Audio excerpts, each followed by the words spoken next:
नमस्कार, इस चैनल पर आप सभी का स्वागत है। दोस्तों, आज हम जान लेते हैं राजा राम महाराज के कार्यकाल का इतिहास।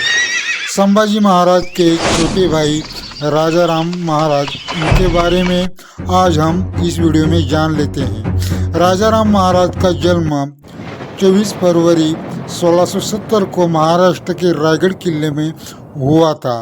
वे शिवाजी महाराज और उनकी पत्नी सोयराबाई के पुत्र थे। क्योंकि वो छोटे थे, इसलिए राज्य की भागदौड़ पहले उनके बड़े भाई संभाजी महाराज को दे दी गई थी। छत्रपति राजाराम महाराज का कार्यकाल 1690 से लेकर 1700 तक मराठे और मुगलों के बीच कई महत्वपूर्ण युद्ध हुए।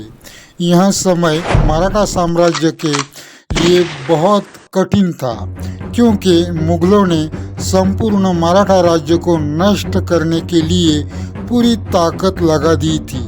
लेकिन राजाराम महाराज ने गोरिल्ला युद्ध नीति अपनाई और मराठों की शक्ति बचाए रखी। इसमें राजाराम महाराज ने औरंगजेब के खिलाफ मराठा सरदारों के सहयोग से छापामार युद्ध यानी कि गोरिल्ला वेरफार की नीति अपनाई और मुगलों को कमजोर करने के लिए छोटे छोटे हमले भी कर दिए। छत्रपति संभाजी महाराज की हत्या होने के बाद राज्य का कारभार उस समय राजाराम महाराज के हाथ में आया। राजाराम महाराज उस समय जंजी किले से अपना कारभार चलाते थे। जंजी किला तमिलनाडु में है, वहाँ से वो अपना सब कुछ कारभार देखते थे। उस समय मुगल सेनापति जुल्फिकार खान ने जंजी किले को 8 साल तक घेरा था।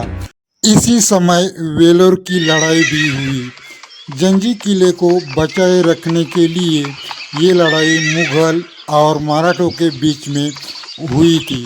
उस समय मुगल और मराठों में कई झड़पें हुई। परिणामी मराठों ने लंबे समय तक मुगलों को रोक कर रखा, जिससे राजाराम महाराज को महाराष्ट्र लौटने के लिए समय मिला और राजाराम महाराज महाराष्ट्र में वापस लौट गए।